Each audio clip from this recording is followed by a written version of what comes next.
하나님의 말씀인 성경은 창세기로부터 시작이 됩니다.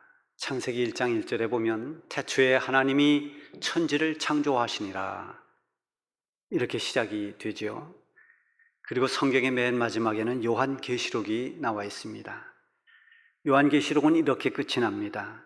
이것들을 증언하신 이가 이르시되 내가 진실로 속히 오리라 하시거늘 아멘. 주 예수여 오시옵소서. 주 예수의 은혜가 모든 자들에게 있을지어다. 아멘. 창조주 하나님께서 천지를 창조하신 태초의 시간, 그 태초로부터 시작해서 심판주 되신 예수 그리스도께서 이 땅에 다시 오실 종말이 때가 올 것임을 알려주는 것으로 성경은 끝이 납니다. 성경은 아주 다양한 형태와 그리고 여러 가지 장르로 기록이 되어 있습니다. 특별히 마지막 성경인 요한계시록은 해석하기가 어려운 그런 계시들로 가득 차 있습니다. 이 요한계시록이 시작되는 1장 1절에 보면 예수 그리스도의 계시라, 이는 하나님이 그에게 주사 반드시 속히 일어날 일들을 그 종들에게 보이시려고 그의 천사를 그 종 요한에게 보내어 알게 하신 것이라.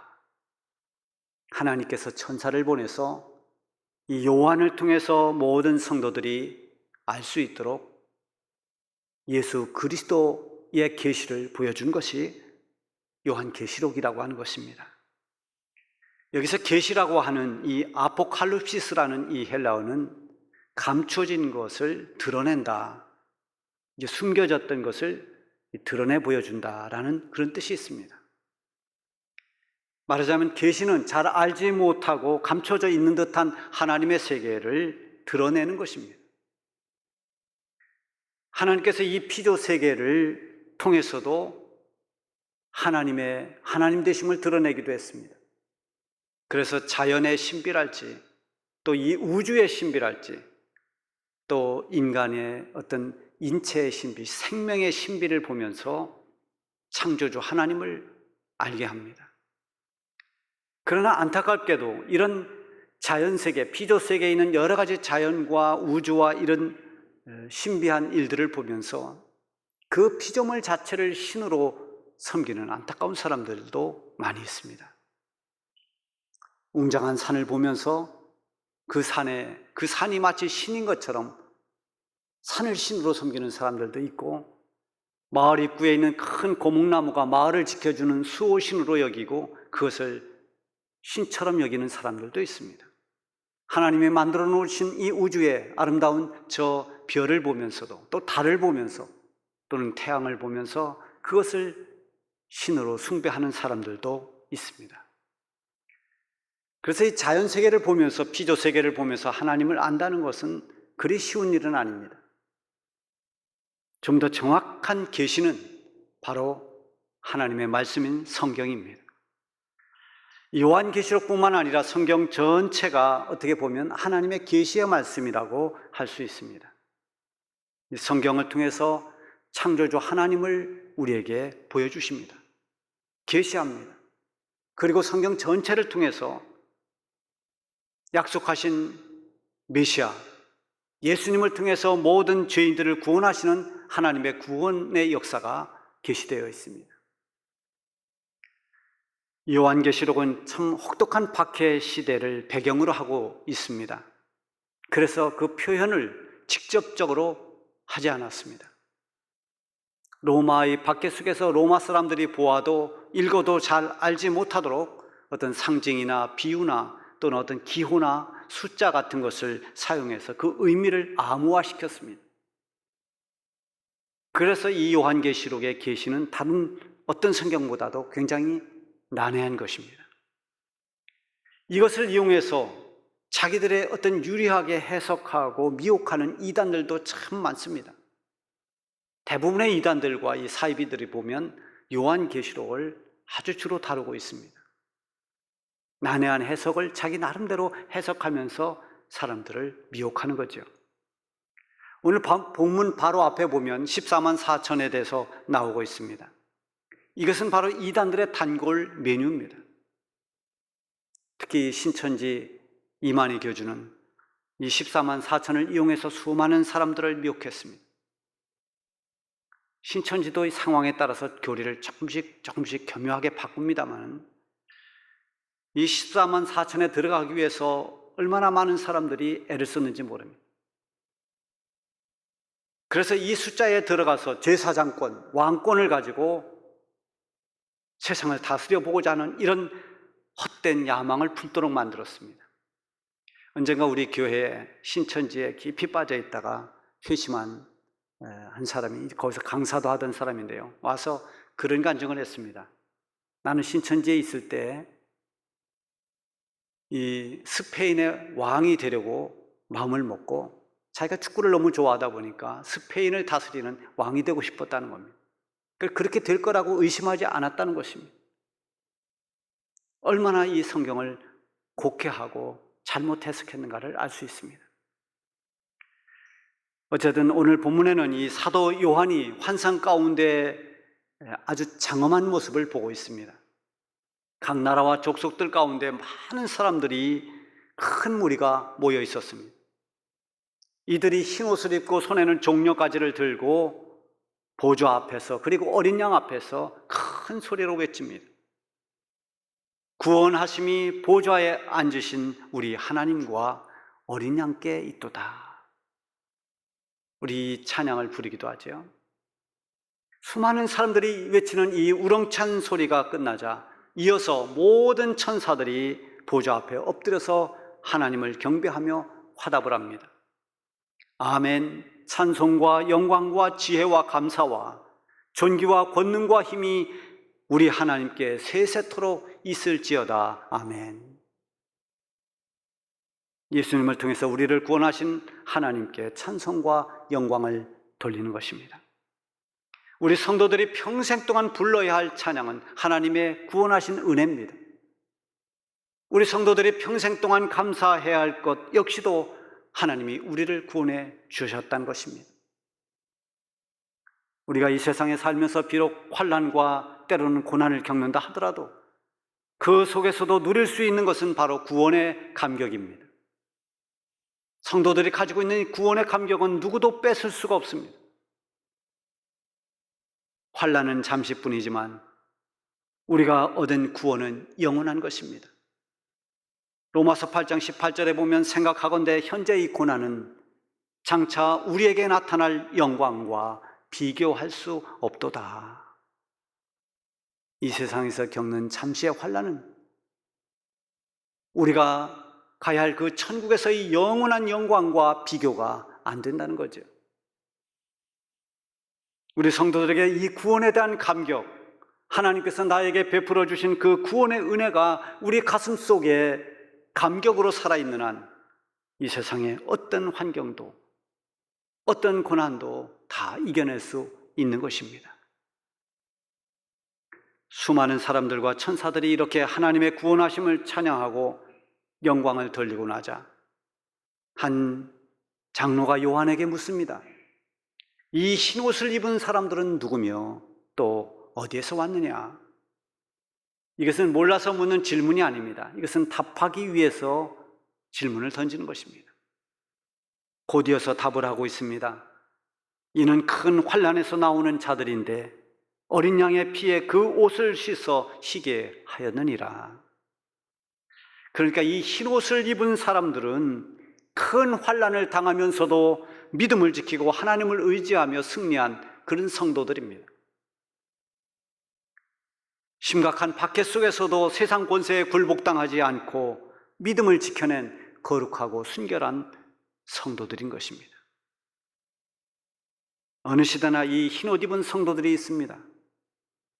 고난 속에서도 신앙을 지키고 하나님의 말씀을 붙잡고 환난을 이겨낸 남은 자들, 그들이 그 시대에 흰옷을 입은 사람들입니다. 코로나 재앙으로 지금 믿음의 터가 흔들리고 많은 사람들이 믿음을 저버리고 하나님을 떠나는 사람들이 늘어나고 있습니다. 그럼에도 불구하고 오직 믿음으로 주님을 의지하며 말씀을 붙잡고 사는 남은 자들이 있습니다. 아마 이보다 더한 재앙이 몰아친다 하더라도 믿음으로 사는 사람은 더 하나님을 온전히 붙들고 더 말씀 안으로 파고 들어오고 더 믿음을 굳게 붙들고 나갈 것입니다. 이들이 남은 자들입니다. 이들이 훗날 하나님 보좌 앞에 흰옷을 입은 성도들이 되는 것입니다. 그러면 이 보좌에 계신 어린 양과 흰옷 입은 성도들은 어떤 관계가 있는지를 오늘 말씀을 통해 한번 살펴보겠습니다.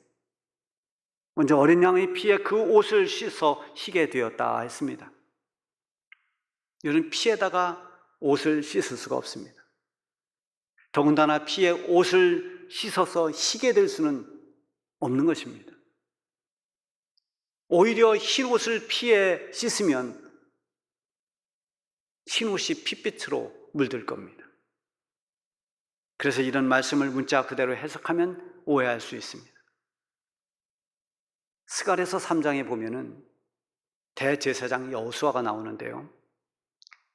이 말씀에 이런 말씀이 있습니다. 여호수아가 더러운 옷을 입고 천사 앞에 서 있는지라 여호와께서 자기 앞에 선 자들에게 명령하사 그 더러운 옷을 벗기라 하시고 또 여호수아에게 이르시되 내가 내 죄악을 제거하며 버렸으니 네게 아름다운 옷을 입히리라. 하나님께서 더러운 옷을 입고 있는 이 대제사장 여호수아의 옷을 벗겨주시고 아름다운 옷을 입히신다고 했습니다. 여호수아의 입은 더러운 옷을 하나님께서 친히 새 옷으로 아름다운 옷으로 바꿔주신 것입니다. 우리는 하나님 앞에 죄인들입니다. 이런 죄의 상태를 더러운 옷을 입은 것으로 표현했습니다. 죄로 얼룩지고 더러워진 우리를 하나님께서 깨끗한 옷으로 갈아입혀 주셨습니다. 오늘 본문에 어린 양의 피에 옷을 씻었다는 것은 바로 우리의 더러운 죄를 예수님의 보혈로 깨끗하게 씻어 주신 것을 말하는 것입니다. 예수님께서 나의 죄를 대신해서 피 흘려 죽으신 것을 믿을 때 그 믿음으로 죄 사함을 받고 구원을 받게 됩니다. 예수님을 믿음으로 말미암아 옛사람의 옷을 벗어버리고 새 사람의 옷을 입게 됩니다. 예수님을 믿는 모든 사람들 그 믿음으로 말미암아서 죄악의 더러운 옷을 벗어버리고 이제는 의의 새 옷을 갈아입게 되는 것입니다. 흰 옷을 입은 사람들은 어린 양이신 예수님의 피로 깨끗이 씻음을 받은 사람들입니다. 이렇게 죄 씻음 받은 사람들이 어떻게 흰 옷을 입게 되었을까요? 그것은 바로 믿음입니다. 예수님의 보혈로 죄 사함 받고 구원 얻는 데 결정적인 것은 믿음입니다. 믿음의 사람이 흰 옷을 입을 수 있습니다. 소아시아의 7교회에 주시는 주님의 말씀이 쭉 있는데요. 그 가운데 사대교회는 책망을 받습니다. 네가 살았다는 이름은 있으나 죽은 자로다. 겉은 살아있는 것 같은데 그 속은 죽어 있습니다. 그런데 그 가운데서도 칭찬받는 사람이 있습니다. 그러나 사대의 그 옷을 더럽히지 아니한 자 몇 명이 네게 있어 흰 옷을 입고 나와 함께 다니리니 그들은 합당한 자인 연고라. 흰 옷을 입고 있는 소수의 사람들, 옷을 더럽히지 않고 흰 옷을 입고 주님과 함께하는 몇 사람이 있다는 것입니다. 이 사람들이 바로 끝까지 믿음을 지키며 주와 동행한 사람들입니다. 많은 사람들이 믿음을 버리고 옷을 더럽힐 때 끝까지 주 안에서 믿음을 지킨 사람들이 바로 흰 옷을 입은 사람입니다. 힘이 들다고 믿음을 버려버린다든지 너무 나태하고 게을러서 믿음을 버리는 것은 옷을 더럽힌 것입니다. 고난이 있고 시험이 있어도 흰 옷이라고 하는 이 믿음의 예복을 우리는 결코 벗어서는 안 됩니다. 마태복음 22장에 보면 천국에 관한 비유가 있는데 특히 혼인잔치 비유가 나와요. 어떤 임금이 아들의 혼인잔치를 베풀었습니다. 그리고 사람들을 초청합니다. 그래서 나가서 사람들을 초청했더니 나는 밭에 가야 되고 뭐 소 사러 가야 되고 나는 뭘 해야 되고 하면서 다 변명을 하고 초청에 응하지 않습니다. 그리고 오히려 보낸 종들을 해칩니다. 그래서 임금은 이제는 저 사방 내거리로 나가서 누구든지 데려오라고 말합니다. 그래서 이번에는 많은 사람들이 혼인잔치집에 왔습니다. 그런데 이 임금이 보니까 한 사람이 예복을 입지 않고 있습니다. 그래서 임금이 명령합니다. 예복을 입지 않는 저자를 저 바깥 어두운 데 끌어내라고 그렇게 말합니다. 임금이 배설한 그 혼인잔치에는 예복을 입지 않는 사람은 들어올 수가 없었습니다. 바로 이 임금의 혼인잔치는 천국을 말하는 것입니다. 이곳에는 믿음 없이 오려고 한 자가 바로 예복을 입지 않은 자입니다. 믿음 없이 천국에 갈 수 있는 사람은 아무도 없습니다. 어린 양 되신 예수님의 보혈로 죄 사함 받은 사람들, 그 믿음으로 구원받은 사람들이 흰옷을 입은 사람들입니다. 하나님의 은혜로 입은 흰옷을 절대로 벗어버려서는 안 됩니다. 우리가 가지고 있는 이 귀한 믿음을 절대로 놓아서는 안 됩니다. 시대가 흉흉할수록 더 믿음으로 살아야 됩니다. 지금 같은 재앙의 시대일수록 흰옷 입은 성도의 본분을 굳게 지켜야 할 때입니다. 이어서 보좌에 앉으시니가 흰옷 입은 성도들을 위해 장막을 치신다고 했습니다. 당시의 성도들은 떠돌아다니는 사람들이 참 많았습니다. 거할 집이 없고 나그네처럼 여기저기 다니면서 고난의 세월을 보내는 그런 성도들이 많았습니다. 움막에 사는 사람도 있고 굴속에 사는 사람도 있었습니다. 마치 정말 힘든 광야를 지나는 나그네처럼 고난의 세월을 보냈습니다. 그런 가운데서도 그들은 믿음을 지켰습니다. 믿음으로 살았습니다. 그런데 보좌에 앉으신 분이 그들을 위해 장막을 쳐주시겠다 말씀하십니다. 이 장막은 임시로 짓는 그런 장막이 아닙니다. 시간이 가면 다 허물어지는 그런 장막이 아닙니다. 이 장막은 영원한 하늘의 장막입니다. 그곳은 더 이상 환난과 고통이 없는 곳입니다. 오늘 16절 말씀에 보면 그들이 다시는 줄이지도 아니하며 목마르지도 아니하며 해나 아무 뜨거운 기운에 상하지도 아니하리니. 흰옷 입은 사람들을 위해서 주께서 쳐주신 그 장막, 그것은 천국입니다. 그 천국에서 안식하며 이 세상에서 겪었던 모든 고통들이 끝나게 됩니다. 그리고 이어서 보좌에 계신 어린 양이 목자가 되신다고 했습니다. 여러분, 실제로 어린 양이 목자가 될 수가 없습니다. 양은 목자의 인도를 받는 것입니다. 그래서 여기서 말하는 이 어린 양은 바로 예수님을 말씀하는 것입니다. 예수님이 우리를 대신한 대속의 제물, 속죄 제물로 어린 양이 되었습니다. 요한은 지나가는 예수님을 보면서 이렇게 말했습니다. 보라, 세상 죄를 지고 가는 하나님의 어린 양이로다.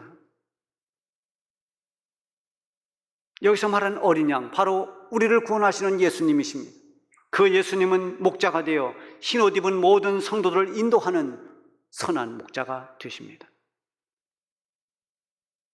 목자이신 예수님께서 성도들을 어떻게 인도하십니까?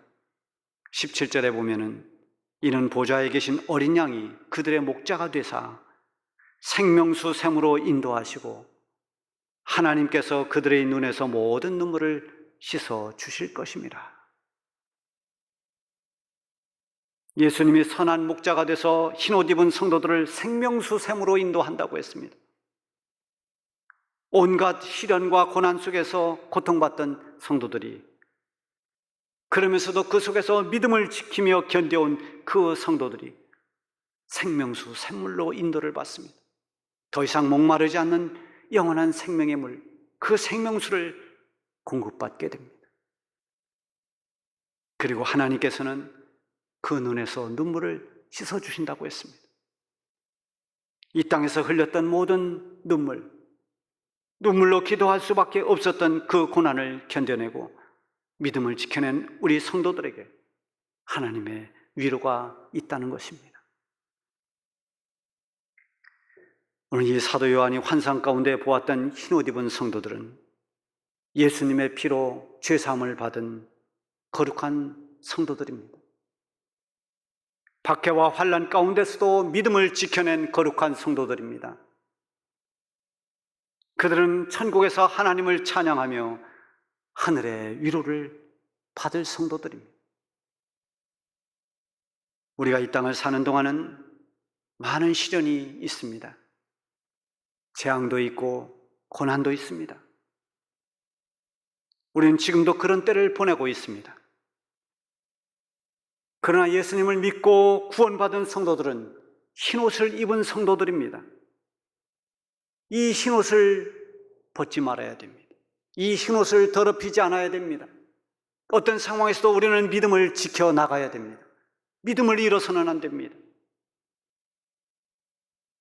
믿음을 지킨 흰옷 입은 성도들이 하나님께서 예비하신 영원한 장막 천국에 이를 때 하나님께서 거기서 큰 위로가 있을 것이고, 그리고 영원히 목마르지 않는 영원한 생명수, 영원한 생명을 얻게 될 것입니다. 이것이 바로 흰옷 입은 성도들이 누릴 훗날의 축복입니다. 여러분, 이 소망을 붙잡고 힘든 때이지만 믿음으로 모든 환경을 이겨나가시는 여러분들이 되시길 바랍니다. 기도하겠습니다.